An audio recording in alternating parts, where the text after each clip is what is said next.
Hello everyone, this is Jyoti and welcome back to the channel IBT Robertsganj. कल हमने pronoun देखा और pronoun में हमने अब तक देखा कि प्रोनाउन को यूज़ हम दो मेजर रीजंस की वजह से करते हैं। पहला ये कि जब हमें कोई इन्फॉर्मेशन ना हो और दूसरा तब जब हम नाउन के रेपिटेशन को रोकना चाहते हो। अब हम प्रोनाउन के टाइप्स देखेंगे जिसमें सबसे पहले है पर्सनल प्रोनाउन। जैसा कि नाम से ही पता चल रहा है इसमें पर्सन आया है, आप पर्सन को अलग करके देखिए इसमें से, तो पर्सन का मतलब ही है लोग। और जब भी हम किसी लैंग्वेज के बारे में बात करते हैं, जैसा कि आपको पता है इंग्लिश एक सब्जेक्ट होने के साथ साथ एक लैंग्वेज भी है, तो जब हम लैंग्वेज के बारे में बात करते हैं तो हम तीन अलग अलग तरीके के पर्सन की बात करते हैं हमेशा, फर्स्ट, सेकंड और थर्ड। फर्स्ट पर्सन वो होता है जो बोल रहा होता है, सेकंड वो जो सुन रहा होता है, और थर्ड पर्सन में वो आते हैं जिनके बारे में हम बात करते हैं। जैसे फॉर एग्ज़ाम्पल मैं कहूँ कि व्हाट्सएप पे आप मैसेज भेजते हैं, तो मैसेज भेजने वाले आप हैं तो आप हैं फर्स्ट पर्सन, और जो मैसेज को रिसीव कर रहा है वो है सेकंड पर्सन, और वो जिसके बारे में आप दोनों बातें कर रहे हैं, कन्वर्सेशन कर रहे हैं, वो क्या है, आपका थर्ड पर्सन है। तो आप इस तरह से तीन अलग अलग पर्सन्स में डिवाइड करके हम देखते हैं पर्सन प्रोनाउन को, और आपको कुछ डिटेल में समझाती हूँ मैं एग्जाम्पल्स के साथ। तो अब हम देखेंगे वो तीन पर्सन कौन कौन से हैं और उसमें क्या क्या आते हैं, सिंगुलर और प्लूरल सब कुछ देखेंगे, ठीक है। सो फर्स्ट पर्सन जो मैंने कहा स्पीकर होता है, यानी कि बोलने वाला, जो बोलता है वो स्पीकर, यानी कि जो बोल रहा है। उसमें सिंगुलर और प्लूरल दोनों हैं। अगर मैं सिंगुलर की बात करूँ तो मैं अकेले, और अगर प्लूरल है बहुत सारे लोग हैं तो वी का यूज़ हम करते हैं। सेकंड पर्सन जो कि जिससे कि हम बात कर रहे होते हैं, यानी कि स्पोकन टू, जिससे हम बात कर रहे थे वो सेकंड पर्सन है। वो यू सिंगुलर में भी होता है, प्लूरल में भी हम उसे यू ही कहते हैं, लेकिन जब आप सिंगुलर को डिनोट कर रहे हैं तो तभी आप यू कहते हैं, प्लूरल में भी हम यू का ही यूज़ करते हैं। मतलब एक हो तो भी आप उसे तुम ही कहेंगे, और बहुत सारे लोग हो तो भी आप इंग्लिश में यू कहकर ही एड्रेस करते हैं, okay. Third person spoken of, जिसके बारे में बात करें, ही, शी, इट, यानी कि वो कोई मेल हो सकता है, फीमेल, कोई जानवर, कोई वस्तु, कोई भी चीज़, और प्लूरल है तो हम उसे दे से प्रयोग करते हैं। तो ये हो गया आपके सिंगुलर और प्लूरल प्रोनाउन जो कि फर्स्ट, सेकंड और थर्ड पर्सन में आते हैं। अब हम देखते हैं कि इसमें वर्ब कौन सी यूज होती है। हालांकि सिंगुलर में तो सिंगुलर वर्ब होगी, प्लूरल में प्लूरल। जिस तरह से ही, शी, इट के साथ हम हमेशा ही सिंगुलर वर्ब यूज करेंगे। दे के साथ प्लूरल वर्ब का यूज करेंगे। जब प्लूरल में यू आए, यानी कि बहुत सारे लोग को आपको बताना है, तो वहाँ पे आप यू के साथ प्लूरल यूज करेंगे। लेकिन अगर आप किसी एक के बारे में बात कर रहे हैं तो भी आप प्लूरल ही यूज करेंगे। आई रिपीट कि जब भी आप किसी एक के बारे में बात कर रहे हैं और आपको यू बोलना है, यू शब्द का इस्तेमाल करना है, तो आप सिंगुलर में भी वर्ब प्लूरल ही यूज करेंगे। प्लूरल है तो भी वर्ब प्लूरल ही यूज होगा, यानी कि यू के साथ हमेशा ही आपको प्लूरल वर्ब का यूज करना है, ठीक है। फिर देखते हैं आई और वी का केस। वी के साथ वर्ब प्लूरल रहेगी, और आई का केस थोड़ा सा इसमें मतभेद है, मैं आपको अलग से बताती हूँ आई के बारे में। आई के लिए कुछ जगहों पर आप देखेंगे आई के साथ, अगर मैं आपसे कहूँ कि इज एम आर के केस में आई के साथ एम यूज करते हैं, जो कि आई के लिए फिक्स है। एम को आप आई के अलावा किसी के साथ यूज नहीं करते। उसी तरह अगर मैं वॉज वर्ब की मैं बात करूँ, अगर पास्ट कंटिन्यूस की बात करूँ, तो आई के साथ हम यूज करते हैं वॉज। अगर मैं प्रेजेंट परफेक्ट की बात करूँ तो आई के साथ हम हैव का यूज करते हैं। यानी कि यहाँ पर देख रहे हैं एम यूज हो रहा है, लेकिन वॉज तो सिंगुलर वर्ब है भाई, हम ही के साथ भी तो वॉज ही यूज करते हैं। ही, शी, इट, इन सब के साथ हम वॉज यूज करते हैं, और ही, शी, इट तो सिंगुलर है, लेकिन आई के साथ भी यूज कर रहे हैं। इसका मतलब आई को कभी हम वर्ब के साथ यूज करने के लिए कभी हम इसे सिंगुलर यूज कर रहे हैं, कभी प्लूरल भी यूज कर रहे हैं, क्योंकि हैव प्लूरल के साथ यूज होता है। तो आई का केस का हमें याद रखिए, ये फिक्स है कि आप इज एम आर के केस में एम, वॉज वाले के केस में वॉज, और हैज हैव के केस में हैव ही यूज करते हैं। इसको मैं किसी सेपरेट वीडियो में कवर करूँगी कि ऐसा क्यों होता है। हालांकि इसका रीज़न लैंग्वेज ही है, ग्रामर की बेसिस पे हम इसी तरह से वर्ब का यूज़ करते हैं। तो अब तक हमने देखा फर्स्ट, सेकंड और थर्ड पर्सन के बारे में, उसके साथ हम कौन से वर्ब यूज़ करते हैं वो हमने देख लिया। अब नेक्स्ट स्लाइड में मैं आपको बताऊंगी कि क्या होते हैं objective case, subjective case and possessive. अब हम देखेंगे कि प्रोनाउन का ऑब्जेक्टिव केस, सब्जेक्टिव केस और पजेसिव केस क्या होता है और उसको कैसे यूज़ करते हैं। तो सबसे पहले सब्जेक्टिव केस देखिए, इसे सब्जेक्टिव या नॉमिनेटिव केस दोनों ही कहते हैं, दोनों ही नाम से आपको बुक्स में मिलेगा। तो पहले हम फर्स्ट पर्सन की बात करें, आई और वी अभी हमने देखा फर्स्ट पर्सन होता है, यू सेकंड पर्सन में आता है और ही, शी, इट, दे ये थर्ड पर्सन में आते हैं। जब हम इसका यूज़ सब्जेक्ट की तरह करेंगे और जब भी मैं आपको बोलूँ सब्जेक्ट की तरह, तो हमेशा ये दिमाग में रहना चाहिए कि वर्ब के पहले की बात हो रही है।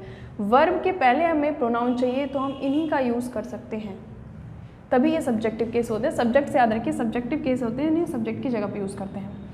ऑब्जेक्टिव केस की हम बात करें तो आई का हो जाता है मी, वी का अस, यू का हम यू ही रखते हैं, यू में कोई चेंज नहीं होता, ही का हिम हो जाता है, शी का हर, इट का इट ही होता है और दे का हो जाता है देम। यानी कि जब भी हमें इन्हें ऑब्जेक्ट की तरह यूज़ करना है, ऑब्जेक्ट मतलब वर्ब के बाद, ऑब्जेक्टिव या एक्यूजेटिव केस दोनों ही कहते हैं इसे। तो जब भी हमें वर्ब के बाद यूज़ करना है प्रोनाउन, आई का हमें ऑब्जेक्टिव केस चाहिए। अगर वर्ब के बाद चाहिए हमें आई, जैसे I am talking to you but you are talking to me हम बोलते हैं, आई नहीं बोलते, क्योंकि वर्ब के बाद हम यूज़ कर रहे हैं, तो हमेशा वहाँ पे आई की जगह मी का यूज़ करेंगे, वी के लिए अस का। इसी तरह से सारे हैं। अब आगे हम देखें तो जब हम किसी हक या किसी अधिकार की बात कर रहे हों, किसी भी तरीके का अधिकार हमें दिखाना है, तो वहाँ पे हम पजेसिव केस का यूज़ करते हैं। आपने सुना होगा this is my book and this book is mine, दोनों ही तरीके के सेंटेंसेस आपने सुने होंगे और दोनों ही सही भी हम देखेंगे कैसे। अभी आप ये देखिए कि जब आपको पजेसन बताना होता है तो आप माई भी यूज़ करते हैं और माइन भी यूज़ करते हैं। ये आई का है माई और माइन, वी का आवर और आवर्स, यू का योर योर्स, ही का हिज और हिज ही होता है, यू का हो गया, ही का हिज, शी का हर एंड हर्स, इट का इट्स और इसका पजेसिव प्रोनाउन नहीं होता, इसको हमेशा इट की तरह ही यूज़ करते हैं, दे का देयर और देयर्स। तो आपने इन शब्दों को प्रोनाउन की तरह यूज़ होते देखा होगा, पर ये सारे शब्द जो मैंने लेफ़्ट साइड लिखे हैं, जिन्हें मैंने सर्कल किया है, ये एक्चुअली में प्रोनाउन है ही नहीं, ये है पजेसिव एडजेक्टिव। ये सारे एडजेक्टिव की तरह काम करते हैं। अभी मैं एग्जांपल से आपको क्लियर करूँगी कि कैसे होता है ये। जो पजेसिव प्रोनाउन है वो ये सारे हैं, पजेसिव प्रोनाउन, यानी कि जब हमें प्रोनाउन यूज़ करना है तो हम mine, ours, yours, his, hers, theirs ये सारे यूज़ कर सकते हैं। हम इनका यूज़ प्रोनाउन की जगह नहीं करेंगे क्योंकि ये प्रोनाउन है ही नहीं, ये पजेसिव एडजेक्टिव हैं। ये हमें दिखाते हैं कि कोई चीज़ हमारी है, this is my pen, it is your house, इस तरह से। तो हम एग्जाम्पल्स के थ्रू देखेंगे कि कैसे हम पजेसिव केस को यूज़ करते हैं, ऑब्जेक्टिव केस को और सब्जेक्टिव केस को। तो आइए देखते हैं कुछ एग्जाम्पल्स के साथ, सी विद सम एग्जाम्पल्स कि किस तरह से हम ऑब्जेक्टिव, सब्जेक्टिव और पजेसिव केस का यूज़ करते हैं। The first sentence is I treat him as my family member, मैं उसे अपने फैमिली मेम्बर की तरह ट्रीट करता हूँ।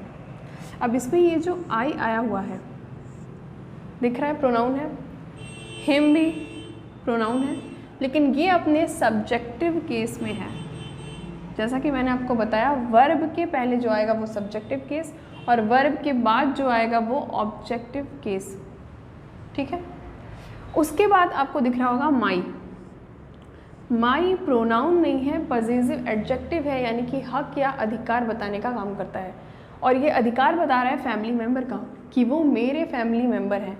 यहाँ पे ये पजेसिव एडजेक्टिव है। पजेसिव एडजेक्टिव इसे इसलिए भी कहते हैं क्योंकि ये पजेसन भी बताता है, यानी अधिकार भी बताता है, और एडजेक्टिव का भी काम करता है। जैसे अगर मैं कहूँ एडजेक्टिव का काम होता है किसी की भी विशेषता बताना, क्वालिटी बताना। अब यहाँ पे ये क्वालिटी बता रहा है कि ये जो फैमिली मेम्बर्स हैं ये मेरे फैमिली मेम्बर्स हैं, फैमिली मेम्बर्स की क्वालिटी बता रहा है, तो ये एडजेक्टिव भी है और पजेसन भी बता रहा है, इसलिए ये पजेसिव एडजेक्टिव है। Okay, so next sentence is they called her for their help, उन्होंने उसे अपने हेल्प के लिए बुलाया। अगेन दे जो है यहाँ पे वो क्या है, वर्ब के पहले आया हुआ है, वर्ब के पहले है तो सब्जेक्टिव केस में है। हर भी हमारा प्रोनाउन है, लेकिन वर्ब के बाद आया तो ऑब्जेक्टिव केस में है। फॉर देयर हेल्प, अपनी मदद के लिए, अपना, तुम्हारा, तुम्हारी, ये सारे ही क्या है, पॉसेसिव एडजेक्टिव हैं। तो देयर हेल्प, दे की वजह से यहाँ देयर आया है, तो ये क्या है, पॉसेसिव एडजेक्टिव है। Next, this is our school, ये मैंने आपको बताया था, this is our school, this school is ours, दोनों ही सही है, लेकिन यहाँ पे आवर आपका आवर पॉसेसिव एडजेक्टिव है। लेकिन अगर मैं आपको कहूँ कि दिस स्कूल इज़ आवर्स, ये भी सेंटेंस बिल्कुल सही है, मीनिंग भी लगभग सेम देगा आपको, लेकिन यहाँ पे जो आवर्स आया हुआ ये पॉसेसिव प्रोनाउन हो गया, अब ये एडजेक्टिव नहीं है, क्योंकि ये कोई क्वालिटी नहीं बता रहा, ये वर्ब के बाद आने वाला प्रोनाउन हो गया। उसी तरह से यहाँ पे ये वर्ब के बाद तो आ रहा है, लेकिन ये स्कूल की क्वालिटी बता रहा है कि ये स्कूल हमारा है। ओके, नेक्स्ट इज वैसे ही है बिल्कुल, दिस इज़ माई पेन, जो माई है यहाँ पे ये अगेन पॉसेसिव एडजेक्टिव है। पेन को बता रहा है कि पेन मेरा है, इसको भी हम लिख सकते हैं कि दिस पेन इज़ माइन, ये भी आपको सेम मीनिंग देगा, सिर्फ यहाँ पे माइन आपका पॉसेसिव प्रोनाउन हो गया, अब ये पॉसेसिव एडजेक्टिव नहीं है। तो ये हमने देखे कुछ एग्जांपल्स जिसमें हमें पता चला कि क्या होते हैं ऑब्जेक्टिव केस, सब्जेक्टिव केस और पॉसेसिव केस, जो कि अधिकार बताने का काम करते हैं। अब नेक्स्ट वीडियो में हम ये देखेंगे कि किस तरह से इनसे क्वेश्चन एग्ज़ाम में आते हैं आपके, और क्या क्या रूल्स होते हैं पर्सनल प्रोनाउन में। तो आज के लिए इतना ही, और आप चाहें तो अपने डाउट्स कमेंट सेक्शन में पूछ सकते हैं। Thank you so much.